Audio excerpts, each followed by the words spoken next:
Hello student, ये video मैं उन स्टूडेंट्स के लिए बना रहा हूँ जो आने वाले टाइम में डॉक्टर बनने वाले हैं और साथ ही साथ अभी आप लोगों ने 12th का एग्जाम दिया है और नीट का एग्जाम भी आपने दिया होगा। बहुत अच्छा स्कोर आया है आपका और अगर स्कोर अच्छा आया है तो आप एमबीबीएस के लिए भी जा सकते हैं और वेटनरी के लिए भी जा सकते हैं। दो ऑप्शंस अवेलेबल है आपके पास में। अब देखिए, इसके अंदर जो डॉग लवर्स हैं या फिर अपन बोल सकते हैं जो एनिमल लवर्स हैं, इसमें सारे एनिमल्स कवर होते हैं, वो लोग इस वेटनरी वाले ऑप्शन को चूज कर सकते हैं। बहुत अच्छा ऑप्शन है, इसमें बहुत अच्छी अच्छी कैरियर अपॉर्चुनिटीज मिलेगी, बहुत अच्छा पैकेज मिलेगा और फ्यूचर ग्रोथ बहुत अच्छा है इसके अंदर। अभी अपन लोग डिस्कस करने वाले हैं veterinary, what is veterinary doctor, veterinary doctor क्या करता है, कैरियर अपॉर्चुनिटीज क्या क्या मिलेंगी इसमें, सैलरी क्या मिलेगा इसके अंदर, इंडिया में क्या सैलरी है और अब्रॉड में क्या सैलरी मिलेगा आपको, गवर्नमेंट कॉलेजेस क्या चार्ज करते हैं फीस, प्राइवेट कॉलेज क्या चार्ज करते हैं, पूरा डिटेल में डिस्कस करेंगे। कहां एडमिशन लेना चाहिए, कितनी फीस पे लेना चाहिए, स्कॉलरशिप कितना मिलेगा, कम से कम बजट में कौन सा कॉलेज मिलेगा, इसको अपन बिल्कुल डिटेल में डिस्कस करने वाले हैं। चलो शुरू करते हैं। अब देखिए, एक वेटनरी डॉक्टर करता क्या, what the veterinary doctor will do. तो वेटनरी डॉक्टर बहुत सारे काम करता है। डायग्नोस्टिक का काम है, उसका ट्रीटमेंट का काम है, सर्जरी का काम है, प्रिवेंशन क्योर का काम है, इमरजेंसी केयर के लिए आपका जो एनिमल वेलफेयर हो गया, क्लाइंट एजुकेशन हो गया, ये सारे काम को करता है। जैसे अगर अपन डायग्नोस्टिक की बात करें तो एनिमल्स का एग्जामिनेशन करना है, उसका एक्सरे करना है, ब्लड टेस्ट करना है, उसमें वो काम करेगा।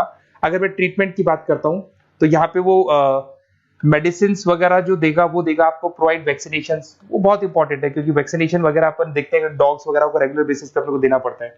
सर्जरीज हो गई, जैसे रूटीन सर्जरीज, कॉम्प्लेक्स सर्जरीज, ये सारे काम वो करेगा। उसके बाद प्रिवेंटिंग क्योर, वैक्सीनेशन वगैरह हो गया। उसके बाद में इमरजेंसी केयर के लिए वो जो काम करेगा, जैसे इमरजेंसी केयर में किसी को किसी एनिमल को कोई प्रॉब्लम आ गया तो उसका लाइफ सेविंग कैसे करना है, इमरजेंसी में कैसे लेना है उसको। एनिमल वेलफेयर में, जैसे जो एनिमल वेलफेयर ऑर्गेनाइजेशन होती है उसमें वो काम करेगा। उसके बाद में क्लाइंट एजुकेशन हो गया, जो भी आपके क्लाइंट्स होंगे जो डॉग रखते हैं, जो भी पेट रखते हैं, उनको क्या खिलाना है, उनको कैसे रखना है, उसके ऊपर डिस्कशन करेगा सारा का सारा। अब देखिए, मेन चीज इसमें आती है कैरियर अपॉर्चुनिटीज।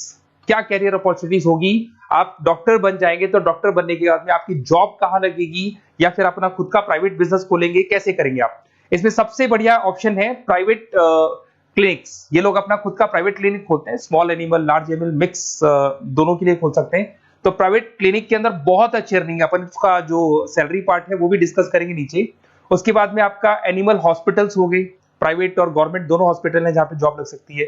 रिसर्च इंस्टीट्यूट्स हो गए जहां पे आपका जॉब लग सकता है, जैसे फार्मास्यूटिकल कंपनी हो गया, गवर्नमेंट एजेंसीज हो गया, यहाँ पे जॉब लग सकता है।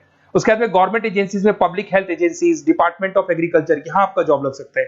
कुछ लोग बोलते हैं जू हो गया, वाइल्ड लाइफ सेंचुरी हो गई, वहां आपका जॉब लग सकता है। जू, एक्वेरियम, यहाँ पे लग सकता है, वाइल्ड लाइफ सेंचुरीज में लग सकता है। उसके अलावा फूड प्रोडक्शन इंडस्ट्रीज हो गई, जैसे लाइफ स्टॉक प्रोडक्शन हो गया, जैसे कोई मुर्गियों का बिजनेस करता है या मुर्गियों का फार्म है, वहां पे भी जॉब लग सकता है आपका। एनिमल वेलफेयर एडवाइस के लिए जॉब लग सकता है आपका।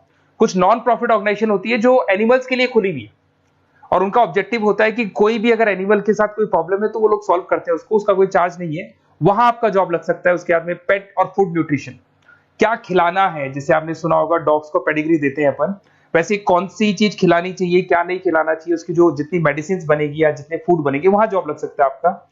उसके अलावा आपका स्कूल्स एंड कॉलेजेस में आपका जॉब लग सकता है एज अ फैकल्टी।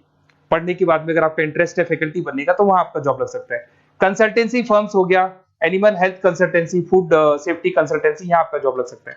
देखो ये सारे ऑप्शन है। उसके अलावा सैलरी पैकेज देखो, अभी मैं जो सैलरी पैकेज की बात कर रहा हूँ, इंडिया की बात कर रहा हूँ, अपना जो होम कंट्री इंडिया इसकी बात कर रहा हूँ। फिर अपन सैलरी पैकेज की बात करेंगे, वो अब्रॉड की बात करेंगे। तो सब में अगर आप देखें तो ऑन एन एवरेज ये मान के चले कि आपका 5 लाख से 10 लाख तक का एवरेज जा रहा है पैकेज। अगर प्राइवेट क्लिनिक भी आप खोलते हैं, गवर्नमेंट सर्विस भी करते हैं ना, तो आप ये मान के चले कि आपका पैकेज 5 से 10 के बीच में जाएगा। उसके बाद रिसर्च इंस्टीट्यूट में भी यही मिलेगा आपको, जूस वगैरह के अंदर आपका यही 5 से 10 लाख के बीच में मिलेगा। फूड प्रोडक्शन इंडस्ट्रीज है, नॉन प्रॉफिट ऑर्गेनाइजेशन है, तो ऑन एन एवरेज ये मान के चलो 5 लाख टू 10 लाख, तो एज अ फ्रेशर आपको एक्सपीरियंस हो जाएगा तो पैकेज बढ़ जाएगा। कंसल्टेंसी फर्म से यहाँ लग सकते हैं। बट अगर आप अब्रॉड का प्लान कर रहे हो ना, तो अब्रॉड के अंदर तो ये मान के चलो कि आपका जो सैलरी है उसके अंदर बहुत जबरदस्त मल्टीपल इंक्रीमेंट होने वाले हैं। अगर आप अब्रॉड का प्लान कर रहे हैं, अगर यूएस में अगर आपका जॉब लगता है तो मान के चले ऑन एन एवरेज $1 लाख है एनुअली। तो अगर $1 लाख का मतलब मान के चले तो 83 या 80 रुपीज राउंड फिगर में मानोगे तो भी 80 लाख रुपए आपको मिले।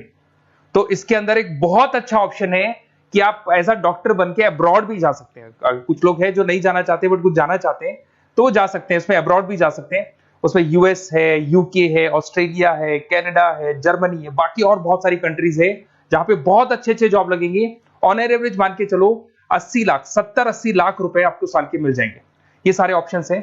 अब मेन चीज पे आते हैं। देखो सीधी सी बात है, अगर इसको करना है तो उसको करने के लिए नीट में स्कोर कितना चाहिए, गवर्नमेंट कॉलेज क्या मांगेगा, प्राइवेट कॉलेज क्या मांगेगा। अगर मैं गवर्नमेंट कॉलेज की बात करता हूं तो नीट में मिनिमम 450 का मार्क्स चाहिए आप।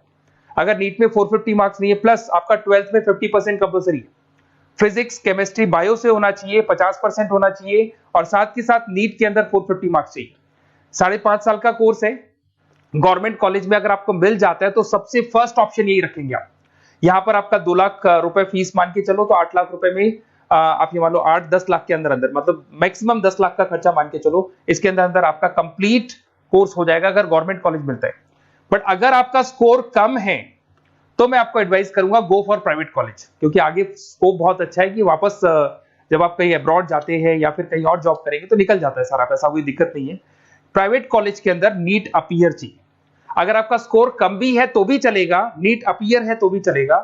साथ ही साथ अगर यहाँ पे ड्यूरेशन देखे तो वही कॉमन रहेगा। बट प्राइवेट कॉलेज में फीस बहुत हाई है। देखो आप 5.5 से लेके 7 लाख पर एनम मान के चलो तो पूरी फीस मान लो कम से कम 30-35 लाख के आसपास फीस बैठती है आपकी। अब इसमें हॉस्टल भी इंक्लूड नहीं है, हॉस्टल का अलग से चार्जेस लगने वाला है आपका। अब मैं जो आपको बताने वाला हूं उसको ध्यान से सुनना। प्राइवेट कॉलेज में बहुत सारे कॉलेजेस हैं जो लोग स्कॉलरशिप पे एडमिशन लेते हैं, बच्चों को पता ही नहीं उन कॉलेज के बारे में। वहां पर हॉस्टल भी इंक्लूड हो जाएगा, स्कॉलरशिप भी मिल जाएगा, और बहुत मिनिमम फीस में आपका एडमिशन हो जाएगा। इतना फीस आपका लगेगा ही नहीं, आप ये मान के चलो। तो उन सारे कॉलेजेस का अपन डिटेल में डिस्कस करेंगे। मेरा नंबर आप लोग के पास है, इस पे जैसे आप कॉल करेंगे तो या तो मैं रिसीव कर लूंगा, अगर मैं रिसीव नहीं करूं तो आप मेरे को मैसेज डाल के छोड़ना, मैं हाथों हाथ डिटेल, मेरे जो डिटेल काउंसलर्स हैं उनसे मैं बात करा दूंगा, वो आपको डिटेल में सारा डिस्कस करेंगे। Okay, best of luck. कोई प्रॉब्लम हो, ये नंबर है मेरा, इस पे कॉल कर सकते हैं। Okay, best of luck.